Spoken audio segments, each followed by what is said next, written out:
All right. Looks like we are live. It looks like, again, Mind's Eye Visual Guitar Methods has found the time to get over to his damn computer and his studio setup here and make a live video for everybody. So, hello, everyone out there.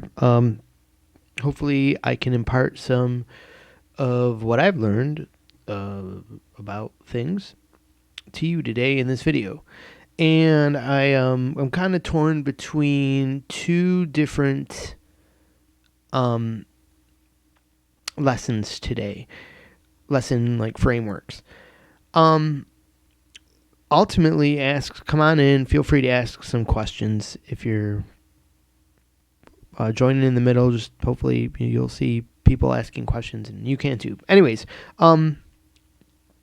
but the two lessons I thought today would be one, and maybe I'll just do both. Anyways, one was create a backing track, like a complete modal sound, and show you how I would do that from ground zero, using a couple of tools that I have that you may not have, but still, if you can, do something similar, like get yourself a drum beat and lay down a bass track and make it loop or something like that, like I could do, then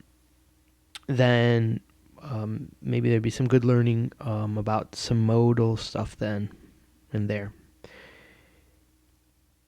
The other one was to expose the pentatonic scale as it exists in 3 different places within the major scale. Something we haven't gone over in a while here, so might as well just reiterate the latest understanding. So here we go, I guess. What we'll do is we'll start with a graph paper. I gotta kind of locate myself here. It must be that square. I'm gonna actually lower this down a bit. How about we adjust this pad a bit? Okay, we're gonna make our guitar neck right there. So we need 6 frets here, 6 squares. So there's 1, 2, 3, and 4, 5, 6. That makes the neck. And we don't have to worry that we're a little sloppy with that line because we make that one thick to denote the neck. So let's do that. Hopefully I won't keep on moving this pad around. I think that could be kind of annoying when you watch. But anyways, as quick as we can here, so as not to bore you and lose the audience, we'll make a guitar fretboard like I usually do. E, A, D, G, B. Make yourself a lowercase e there to denote the high E string. And instead of trying to draw a line for 24 and counting 24 squares, you can go a little easier by doing this little trick here. Create the dots on your fretboard by using the middle line, which we don't use. So that dot will remain, not interfering with any of the other information, yet look just like the guitar fretboard. So we skip 2, and we get the 3rd fret, 3, 5, 7, and 9. We do something a little special when we get to the 12th fret, just like your guitar fretboard. We want to space out 2 dots. We skip a line. And we skip 2 squares just like here, which is basically, this is an octave from here. And so you skip 2 again, and you're recreating the same thing here, the 3, 5, 7, and 9, which would, in this case, be the 15, 17, 19, 21st, 23, 24, and right here is your...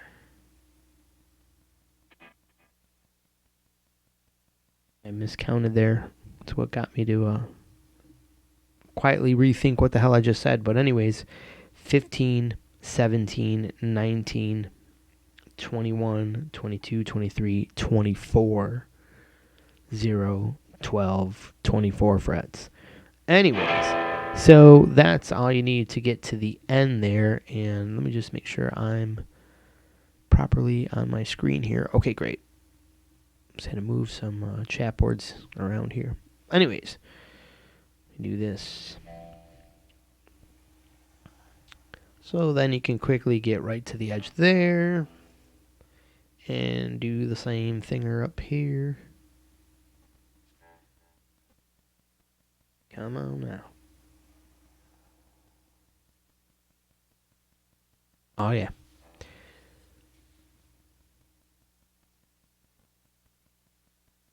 Let's get her nice and straight for a nice clean look. You've got yourself, well, we're a little over the line, but you've got yourself a guitar fretboard you can create some notes on. So, if you haven't seen how I do that before, well, there's that. If you have, hopefully you fast forwarded to this point here.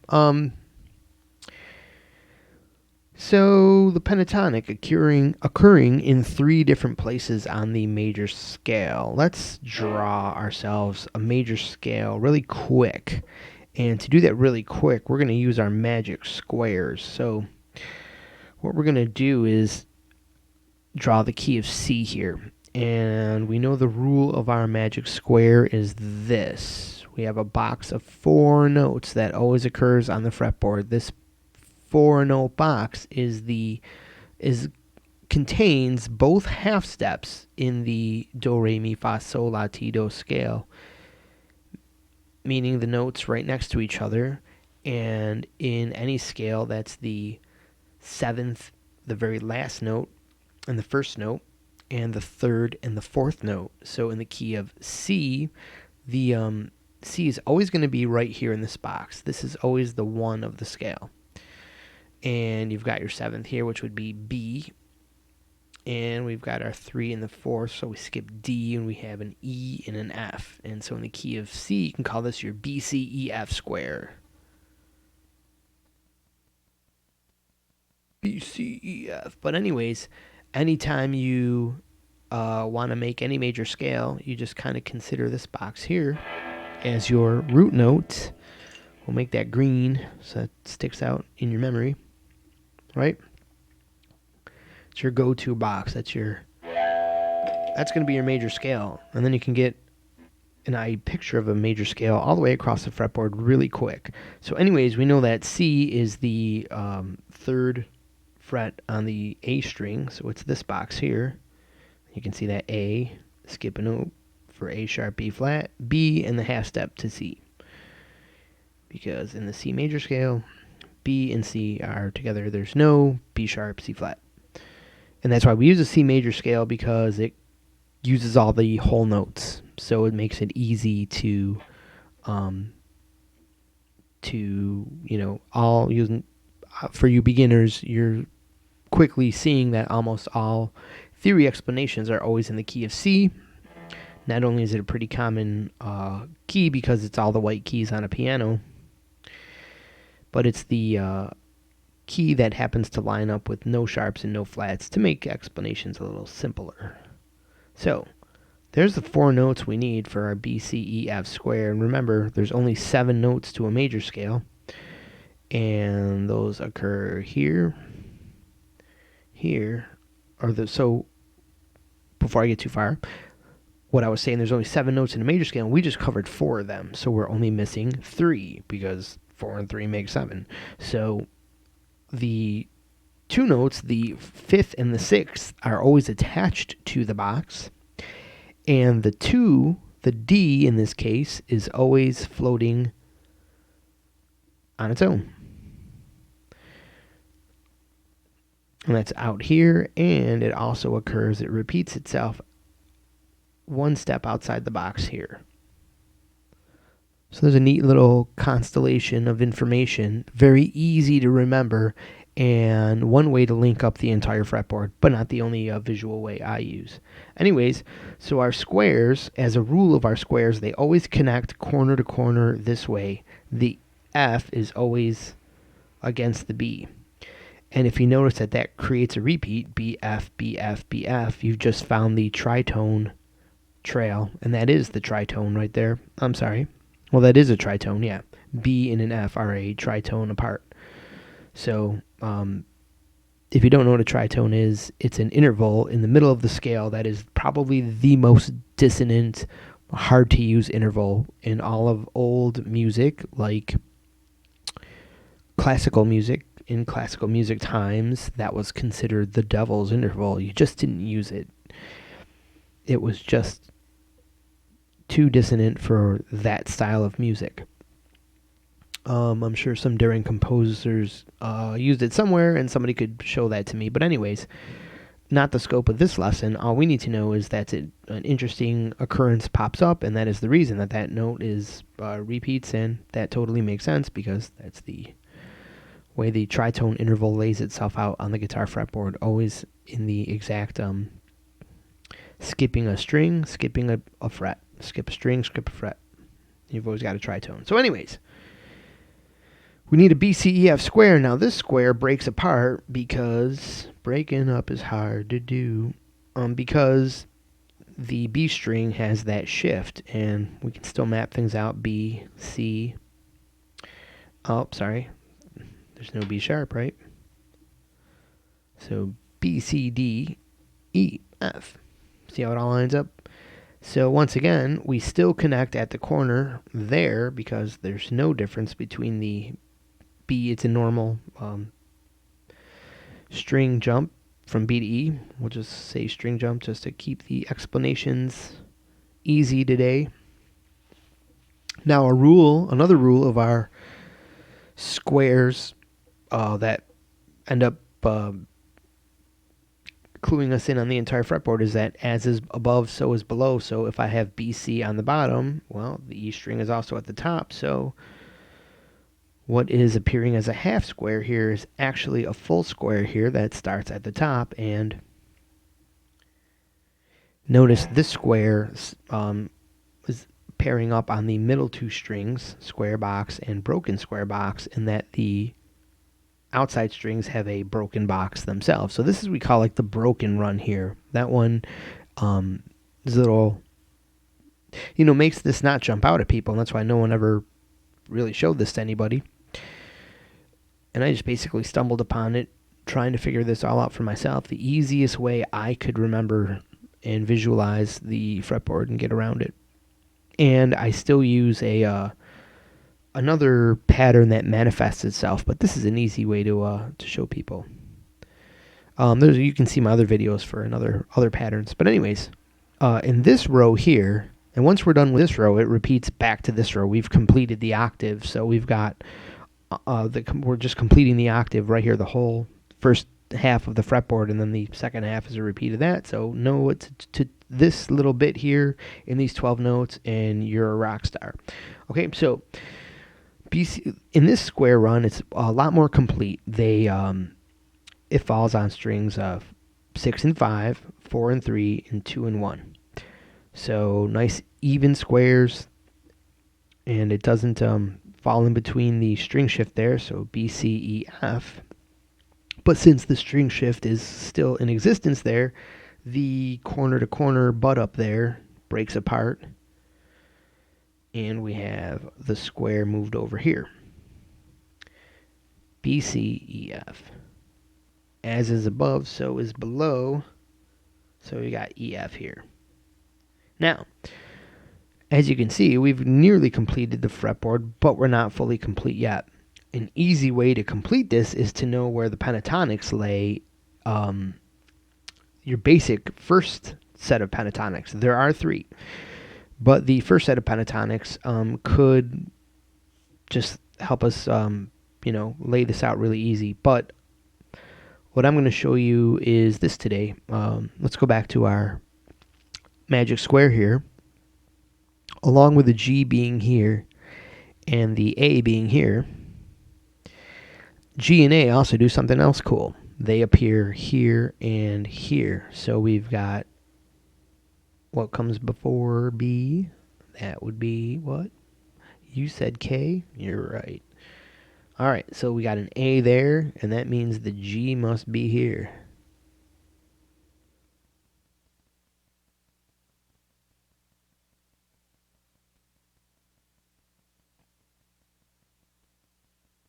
Here, I just thought of this. Even though I'm not a religious person, Adam, Eve, God, before Christ.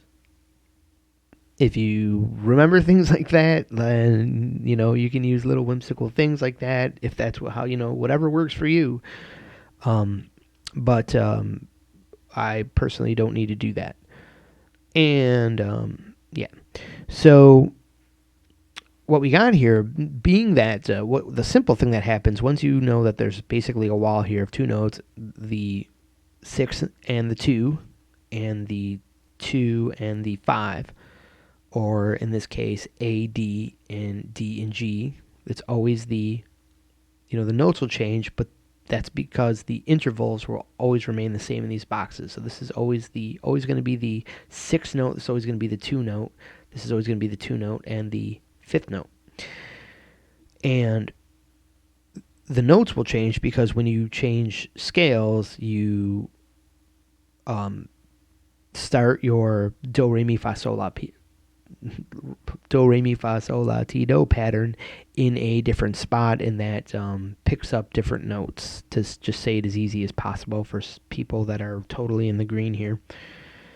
Totally green to music theory.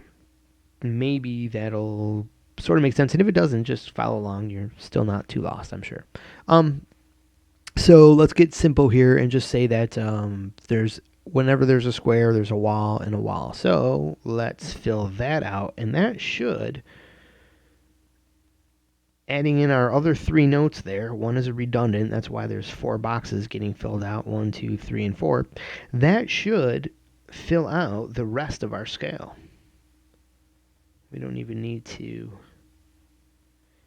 add in anything, so you'll notice that it links up with the 2 that are shared by this square on the outside there, makes up a wall of 3.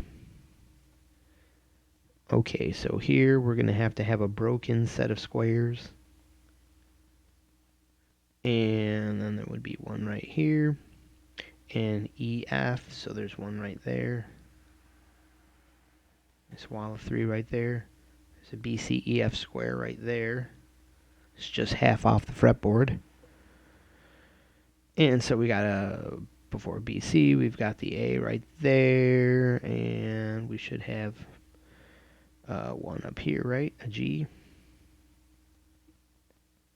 Alright, so there you go.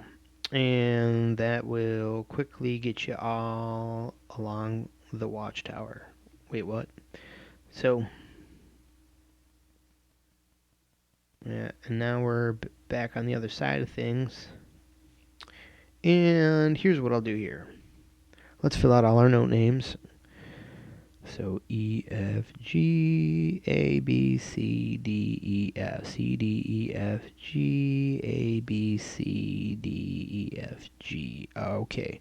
So G, B, C, D, E, F, G, E, F. That would be a G. A, B, C, and D. Right? Pretty easy for all of you out there to do this. E, F, G, A, and learn all your note names, and learn scales, and learn your fretboard, and do it all in one learning experience, which just,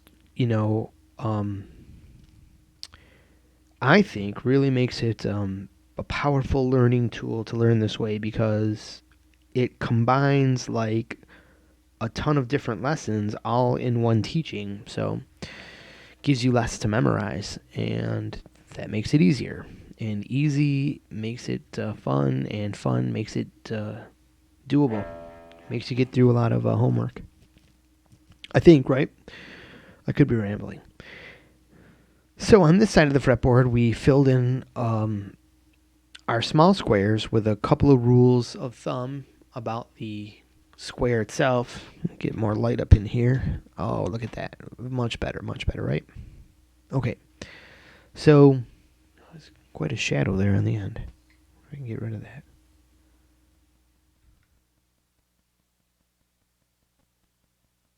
Okay. So we saw how the small square got us across the fretboard. Now, finally putting the chat up here. No one's in the room. No one is watching. This is pretty horrible. But I'll just keep on going here anyways, because that's what I do. It's probably a pretty nice Sunday all across the country.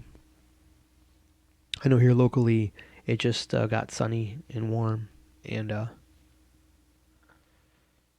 it didn't get warm, but I mean it got a little sunny outside, and people are definitely outside doing things. So,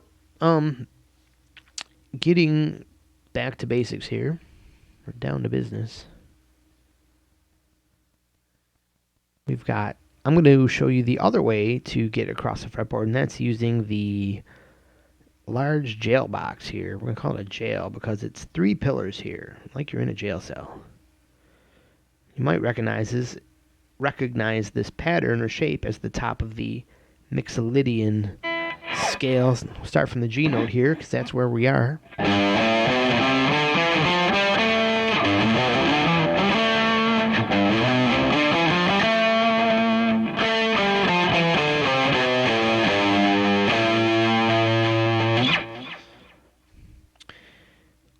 Once you know that this note and this note is the same as this note, that implies that this exact shape is repeating itself starting right here, except for the string shift. So we have to break up the pattern there. If you don't mind.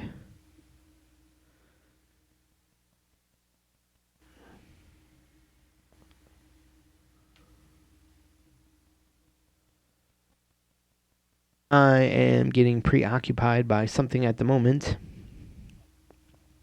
So I'm going to take a quick break. Since no one's in the room, I'm going to leave the camera running and just say, welcome to class.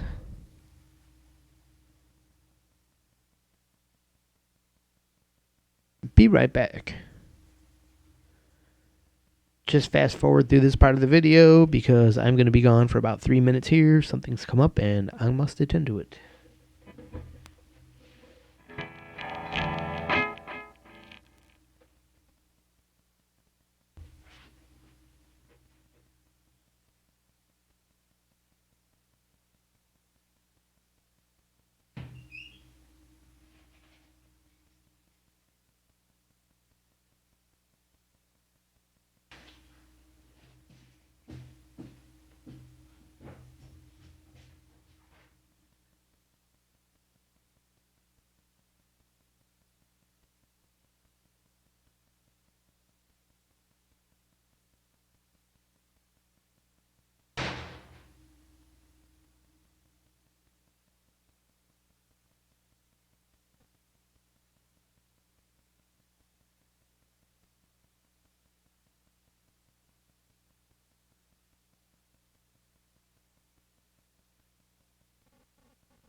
Well.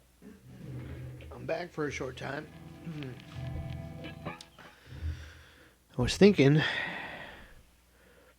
as I got out there, that I need to get on with this shit and not stall on how to get across the fretboard here.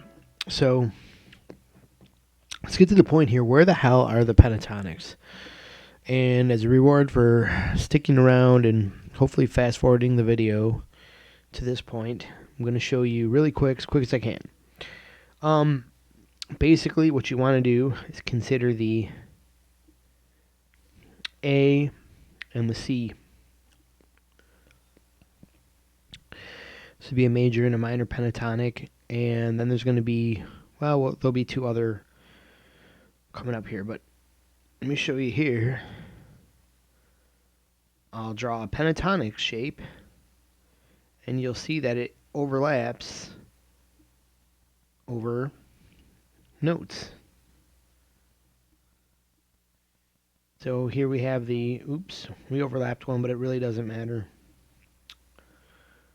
We have the, what we'll call a pentatonic based on the 1 and the 6.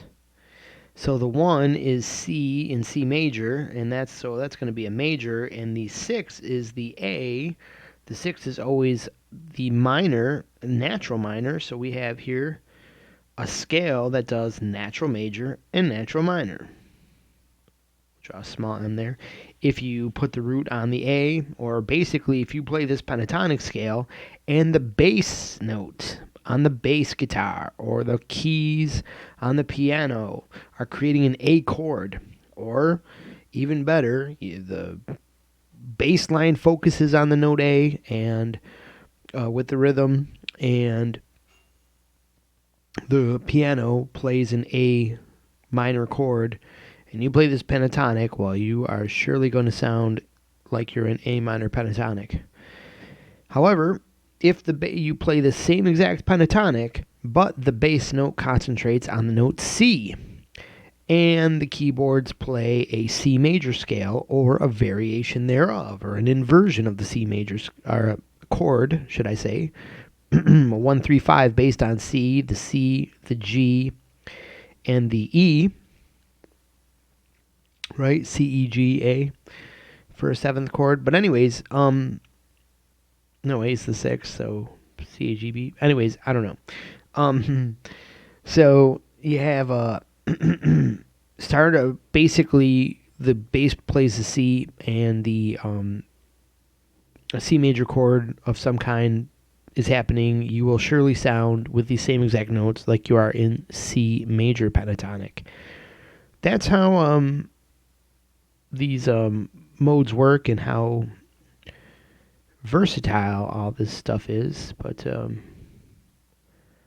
think I got I got my shape wrong here. Anyways, it's supposed to be the B and the E are not in this particular version of the scale, so we'll just have to deal with that. Do colored pencils erase? It's something I should know for this channel. Ooh, look, these ones do. Nice. Okay. Gotta make this a little more clear. Wow.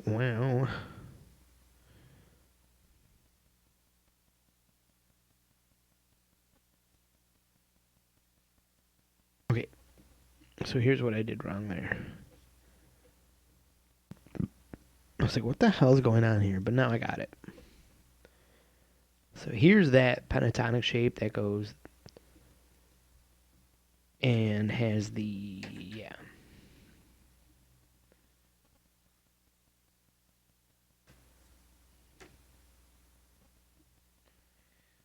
And then you got this shape here, goes up and like this. You got some notes there, some notes there. And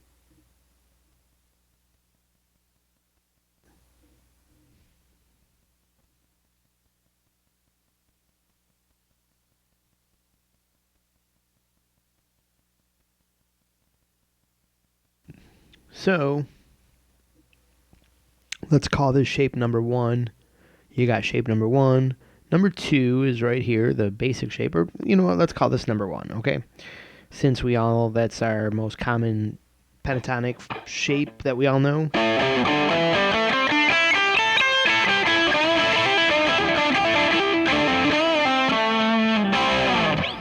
You know that one. There it is right there, shape number 1, shape number 2, shape number 3 of the form there. Shape number 4 and shape number 5. And back to shape number 1. 5 shapes of 5-note pentatonic scale. So, that being said, where are these other 2 scales?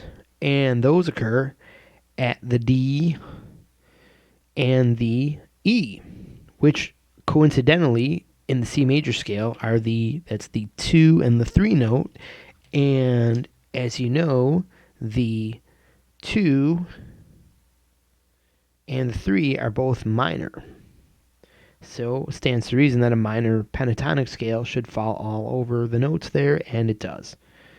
Now, we'll have to overlap the colors then, because I suppose we won't be able to see here what I'm talking about exactly, but, we've got, take this exact pattern and move it up to the D note, and it still covers notes of the major scale. It just uses some different ones.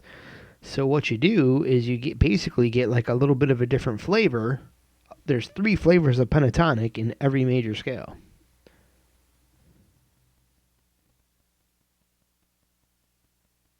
Now you're dealing with a group of 5 notes that has one different note than the original pentatonic pattern you chose. So you would start with shape number 1 there, put shape number 2 here.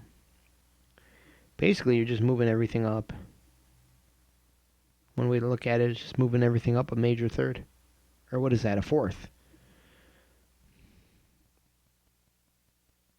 But now we see pattern numbers 5, number 1, number 2, number 3 is here, blah, blah, blah. Oops, we messed up. We got 1 note wrong. And then shape number oops, we got that one wrong too. That one goes here, so we're 4, and then back to shape number 5 here, which should be the D note, and lo and behold, a whole step before the E is the D. So there we are. And so D and F are the 2 top notes of this pentatonic shape. And what you should know is you have D minor and F major. The bass note plays this, you'll have a D minor pentatonic sound. F note plays out, and you'll have an F major sound. When it comes to the an interesting thing about how this lays out over the major scale, the 2 in the major scale, we can write all this out here for those beginning. We can go C, D, E.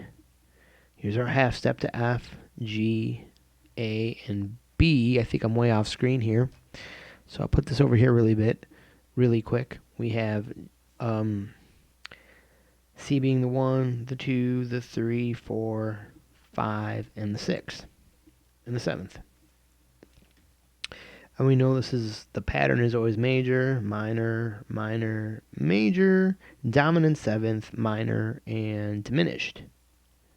If you don't know that, you should know that.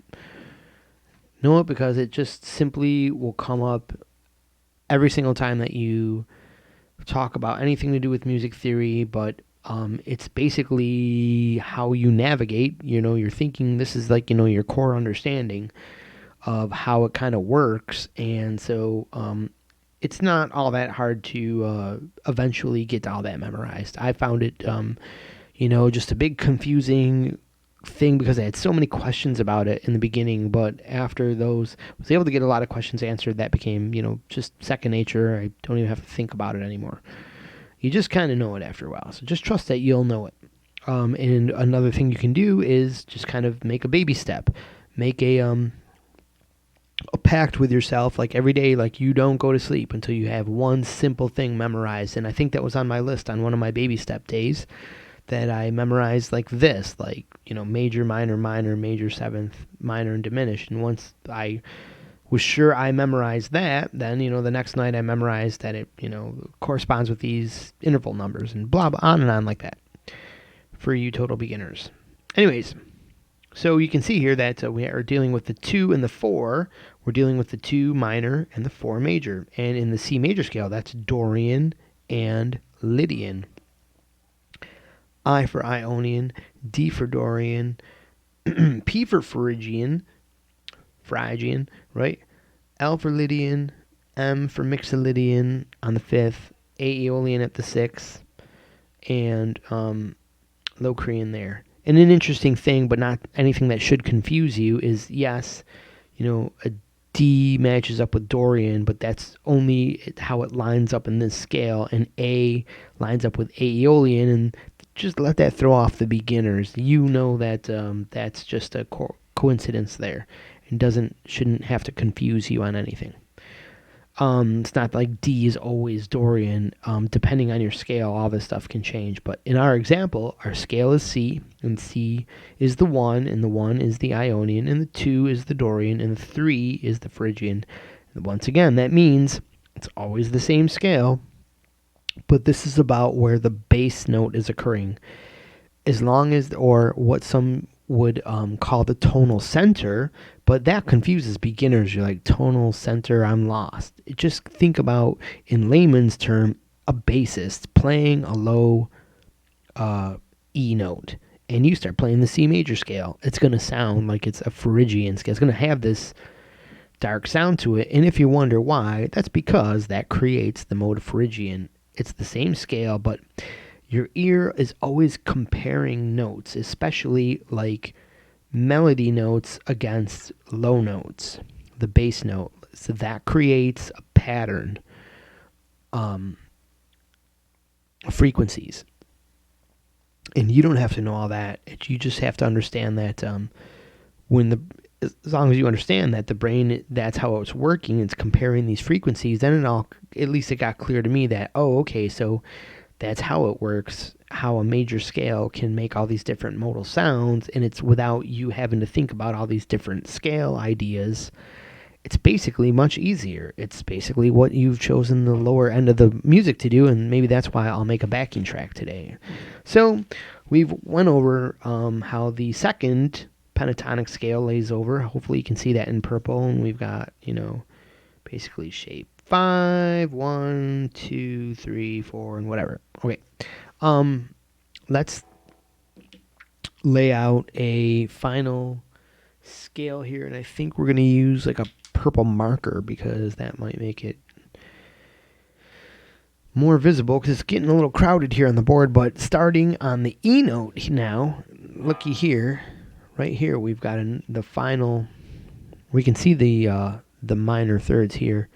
From A to C, remember the C starts after the B, so I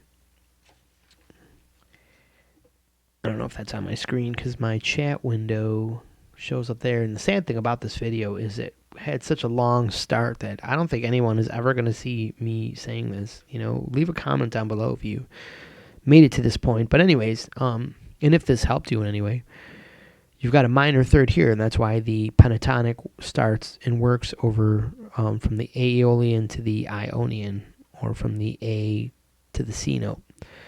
So where are these other major thirds, minor thirds, rather? There's 2 other minor thirds that appear in the major scale, and that's from the D to the F. We just went over that right here. And then from the E to the G, from a scale that will help you quickly grab a Phrygian scale or a Mixolydian scale. So if you just wanted to think in pentatonics and, there was a jam in Mixolydian, you could use this idea for a pool of notes to make some lines over. Here we have where were we starting? E and G. So let's find the E. Make it a purple. We're going to make it a circle too. That'll make it a little bit more memorable. So, of course, it doesn't look like there's a note there, but there is. That's the E and the F. I'm sorry, that is the B note. And there's the E note. Okay, and so we're here, and yeah, there's a note there. Even though we didn't fill out the scale there. There's definitely a note there. What actually is there, that would be the... I think that's a B, right? Yeah, because that's an A, so there's a B. Because here's the 12th fret right here. 12th fret. Okay. Anyways, yeah, E to G. And so you've got your...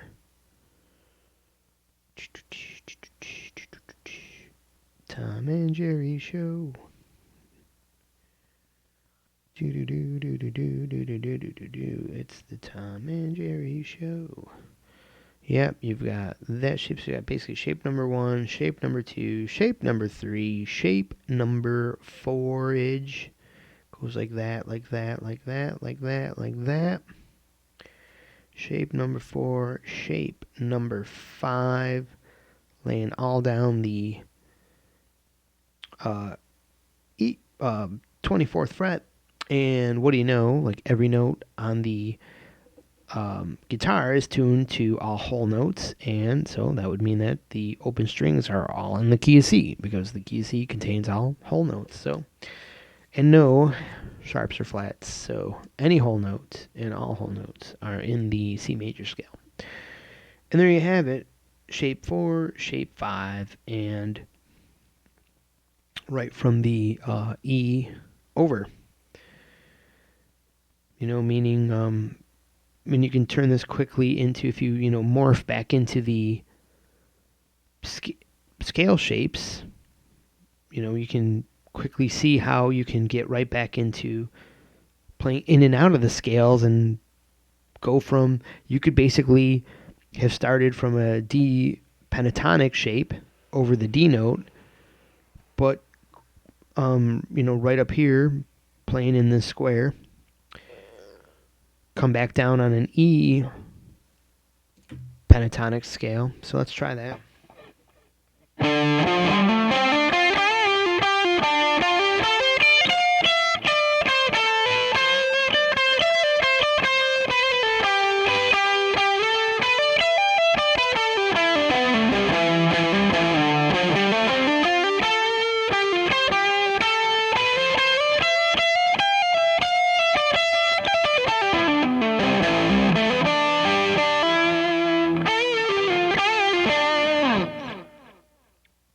Like that. Okay, it has been nearly, I'm 5 seconds shy of an hour, right about there. It has been exactly an hour. I wanted to go live today. I don't want to go live for 6 hours with 0 watchers, so I'm going to call this done for today. I appreciate anyone who ever sees this video later on, if I don't delete it, because I think it was pretty low budget crappy here. But yeah, you if you learned something, just totally leave a comment. I would really appreciate that. Give me a suggestion on a future video, and maybe we'll go live a little later today. We'll make a backing track. We'll show you how to make any modal backing track you want, kind of in the ways I described here. So maybe I'll let this be a lead into my actual live broadcast later today. That might net more viewers when, I don't know. I have no idea.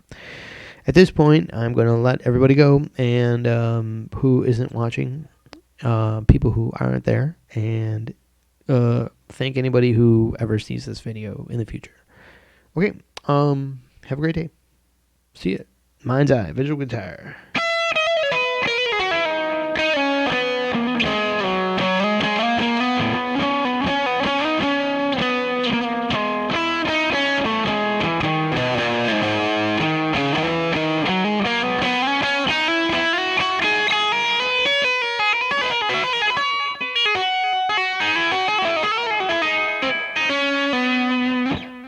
Yeah, See ya.